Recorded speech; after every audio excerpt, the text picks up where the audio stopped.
Welcome out to Gatemen Postgame Live, episode number 43. It's the penultimate Gatemen Postgame Live of the regular season. Wareham wins it tonight by the final score of 3-1, topping Bourne for the fifth time this season. They have major ownage against the Bravos, and that's good news. Heading into the postseason, usual suspects on hand tonight, Andre Sims, Jacob Toby, and Matt Feld, as we have a lightsaber duel going on behind us. We'll persevere, though. The show must go on. So tonight, Wareham's pitchers didn't necessarily shine, but Hogan Harris tonight got the start, and if anything, it was a step in the right direction after not so good of a last outing.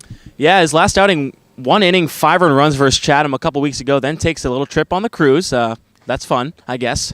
Went 3 innings today, struck out 3, 4 hits, 1 earned run. He looked good, and it was a bounce-back win. Jerry Weinstein, I asked him, what did he expect coming out of today for Harris, and he said not much, really didn't know. Obviously, the rough outing last time out, but today, first pitch strikes were a good thing, struck out 3 batters, so all in all, a good bounce-back outing. Did let up the 1 earned run, but solid. Noah Zavolis, 4.2 innings of scoreless relief tonight. Andre, you talked with him post-game. What were your overall impressions from his outing? Yeah, he looked really good in relief for this Gatemen team, and that's certainly beneficial for this team going forward to have another reliable arm out of the bullpen. And I asked him, since he was here at the beginning of the season, released and then brought back, I asked him, what were the emotions like when you got the call, asked to come back here? And he was like, it was an immediate yes. Like, I knew this was a great place to play baseball, and as soon as Andy Lane called me, I wanted to come back. And so I think that energy and that enthusiasm, it's what's helping him right now because he's so grateful for this opportunity. He's not taking it for granted, the fact that he's back here again in the middle of a stretch run.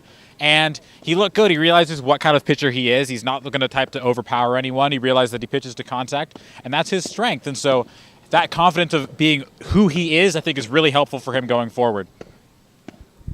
Matt, we'll welcome you on now. Wareham was trailing for much of the game and then got a run to tie things up.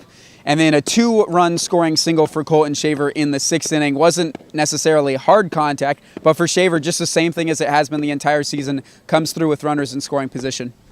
Yeah, Shaver's had a bit of an up-and-down season. Obviously got off to that blazing start when he was named Cape Cod Baseball League Player of the Week that first week, and then fell into a bit of a slump, had a resurgence, then fell back, but seems to finally be coming around once again.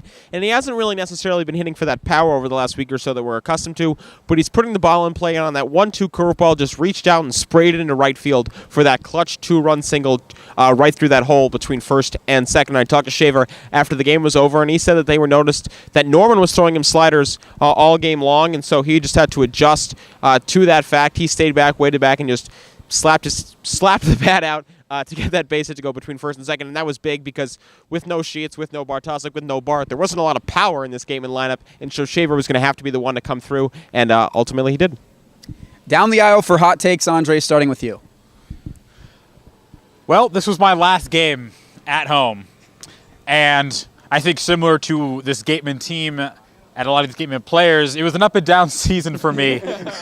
But we finished on a high note, which was good. I got a couple of successful hits in there today, and it's been a lot of fun being able to be on the field and all that stuff and doing on-camera work this season. So it just goes to show you get off to a rough start like I did this summer with absolutely no audio and all that stuff, but you're able to push through it. As you said, the show must go on, so it's been fun.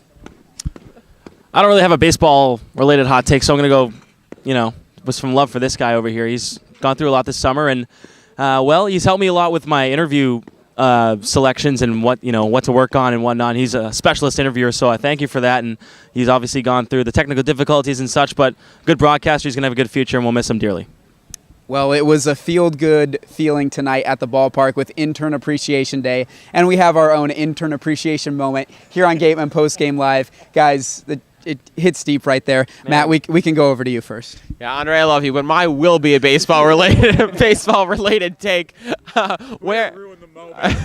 Wareham coach Jerry Weinstein before the game announced his planned defensive positioning for this Gatemen team come postseason time and what he hopes will be a long postseason run for this Gatemen team. And I just thought it was really interesting that the ultimate decision, he said, with the coaches pre-game today was to have Colton Shaver play at third base. And overall, I would say that Shaver's done a really good job while he's been over there. He's pretty versatile. He really moves well laterally for someone as big as he is. He provides, obviously, a bat in your lineup. And if you use him in a DH spot, you clog up the fact and you worry about the fact fact that you have to take Tovalin's bat the last 3 innings because we know that Preston Grand Prix in that scenario would come in for defense. So now you allow Tovalin to stay in the DH spot. You allow Shaver's bat to stay in the lineup.